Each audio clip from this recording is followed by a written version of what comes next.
Hari Krishna. Basically, as you can see in the title, you guys and ladies are looking for answers for why is Krishna not God.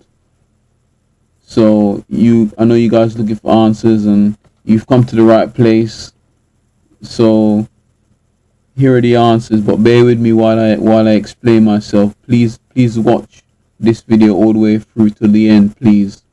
So then you get your answer, your full answer. So why isn't Krishna not God? Why is Krishna not God?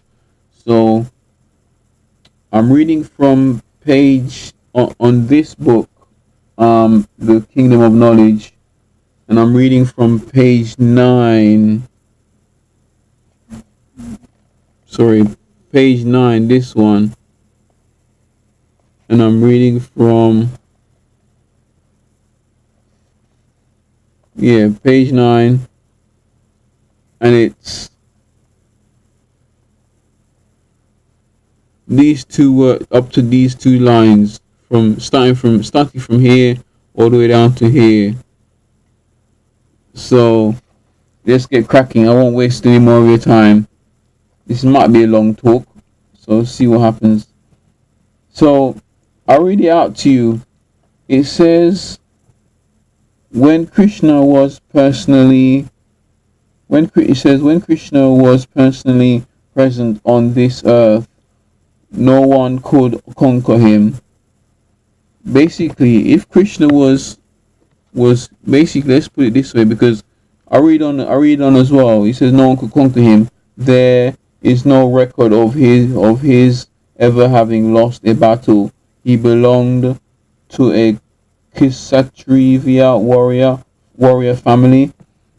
But if you study the word warrior, because and if you see in the movies as well, I know movies are made up, but movies are meant to be. Some movies and films are meant to betray real life, because sometimes people tell true stories from films, and some films represent true life. And if you study the word warrior, basically, I understand warrior, and I do believe as well, warrior is basically a human being. But let me explain myself. So, just checking the time. So if you look at this, it says the meaning of warrior. Basically, it says the meaning of warrior is basically, it says, especially in former times, open bracket, especially times, close bracket, a brave or experienced soldier or fighter. And the second one,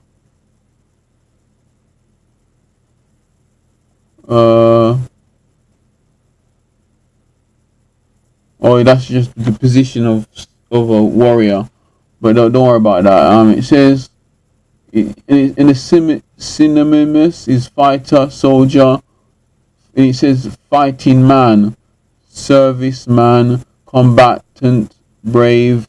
It's basically saying it's a human being. And I'm gonna get to the bit about and explain the bit where it says that Krishna isn't God. It doesn't say in this book, The Kingdom of Knowledge, but I can explain to you that Krishna is not God. So I'll go back a bit. It says Krishna was personally present on this earth. No one could conquer him. Okay, fair enough if he couldn't be conquered, but why did he die? If he was God? If he was a god, why did he die? Because if he was a god, he should be all powerful, all seeing, all knowing, all knowing, or omnipresent, all knowing, all powerful, and all knowing, knows everything, and all present in every area, at every precise moment. He's all knowing and knowing everything. What he knows everything that's going on around the world. If Krishna is God, so warrior family. So earth, no one could. So when Krishna was personally present on this earth, no one could conquer him. There is no record of his ever having lost a battle. He belonged to a Kshatriya warrior family, and the Kshatriyas are meant to give protection to the weak. As far as his appliance is. Appliance means great wealth or luxuriousness. Appliance is concerned. And it says Krishna. Well, it doesn't say Krishna, but basically it's talking about Krishna. It says he married 16,108.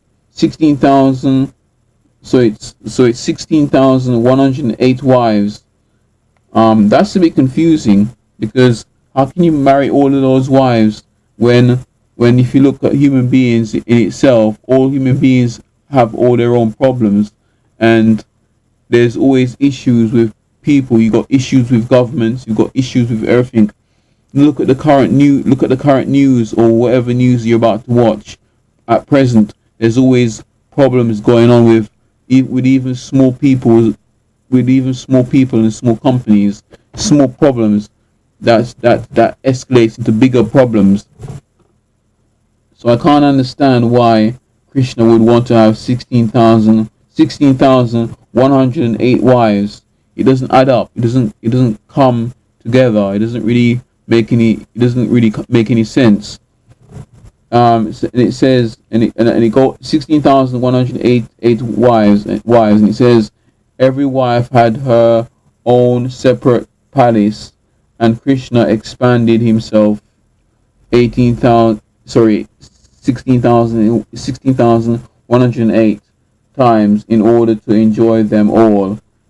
So to enjoy all of those wives must take a lot of time and a lot of effort. Must take a lot of effort, and also being a warrior as well. You don't always have peace as a warrior. You always on the go, on the move all the time, protecting your flock, protecting your castle or your palace.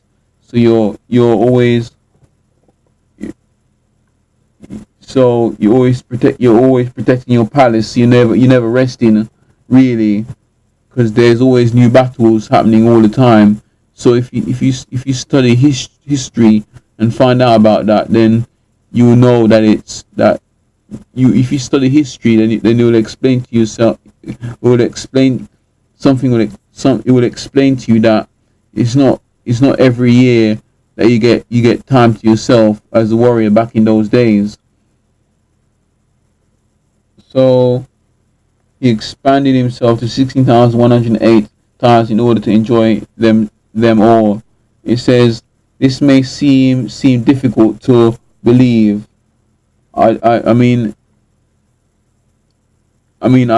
don't. It just doesn't add up, really. It just doesn't come together. It doesn't. For us to understand the God, we have to understand that this God has to be perfect, without blemish, without any problems. And the problem I have is that if Krishna is God, why isn't he alive now? If he's all powerful, all knowing, why isn't he alive in the flesh right now? Why isn't people talking about him? Why can't you see him in the current news? And there needs to be rock hard evidence for this. There needs to be, like, I don't know.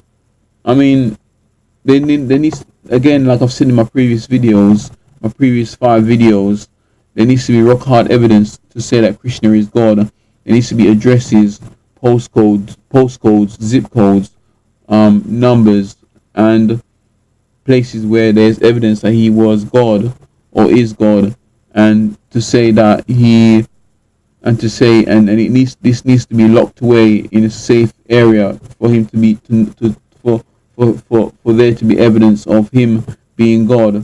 It needs to be locked away somewhere secure that no one can steal it or rub or blot it out or destroy it. So this may be seem difficult to believe. So I read on, but it is stated in Smirid Bhagavatam and the great sagas of India recognize this as scripture and recognize Krishna as God. I think all my answers are there. All the evidence is there for you to think about and ponder about and put together. So we have to really think clearly about these things and yeah. So let me yeah. So basically, I'll read this again where it says but it is stated in Smirid Bhagavatam and don't know if I pronounced it correctly. Forgive me if I haven't. And the great sagas of India recognize this as scripture and recognize Krishna as God. But like I've said in all my videos, there needs to be addresses. Cold hard evidence and addresses and stuff of that. Basically, you know, as I've said in the past, you know, the problem with religion is that the devil believes in religion, and there's the faith as well. There's the faith, which is different to religion. Faith is different to religion as well, but it is people call religion faith, but people call religion faith. People call faith religion, but the people that live in faith, because there are people that live in faith. The people that live in faith, they don't call their faith religion or religious. It's things like Hindu and Muslims and the other religions call themselves religion or religious. But the thing, like I said, the devil believes in religion, and the devil uses religion to confuse the world in preventing us human beings to know the true God or the true person that's going to rescue us after we've passed away, died. So to find out the true God, basically, all we've got to do is to do this one thing, to find out the cold hard evidence and the rock hard evidence that God exists, is to forget about every religion, you know, wipe our minds clean just for some time, and just sit completely on our own, to sit completely on our own, or stand, whatever you feel comfortable in doing, and don't do this in front of people or groups of people. Just do this completely on your own. So go away somewhere, or go somewhere quiet where you won't be disturbed. Just ask, because if there's a God out there, he's kind enough and loving enough to want to listen to us. He's always want to talk to us. So if there is a God, and that God is real, if we just because everybody everybody in their lives, uh, everybody in their lives have done wrong. Everybody, every single human being in their lives have done something wrong. Have done Every human being has done something wrong, because you can't be human without knowing that you've done mistakes, because no human being can be perfect or will ever be perfect. So it's a case of going somewhere on your own, completely on your own, and asking asking this God, or asking this God to forgive you, and saying that you will not commit those you will not commit those you will not commit those wrongs anymore, because the law is written on everybody's hearts and minds, and it's a case of just asking for forgiveness from this God, and don't label the God. Just be open minded and be guided by whatever is guiding you, and ask somebody, not of your own understanding. Ask somebody completely random, and try to research which God, and try to research which God this is. If you got any problems with this, please give me a call, because my number's on all my videos. So that's if you got any problems with it. So, and once you've asked for forgiveness from this God, just give it some time. You might have to do it every few days, every day, once a week, or twice a week, or every day, or once a month, or twice a month, or regularly. Just keep seeking, and open up your heart to this God, and just give God time and patience for this God to reveal himself to you, because there is a God out there, and this God does exist, but you have to seek after him. This God, I'm sure this God won't force himself upon you. You just have to give him some time, and he will come to your aid. You're probably wondering, how can I be sure of this God? You know, all I can say is just call me, and then I can, if you feel led to call me, but call me if you feel led to call me about this, to the assurance of God. So that's all I have to say, and take care. Hare Hare Krishna.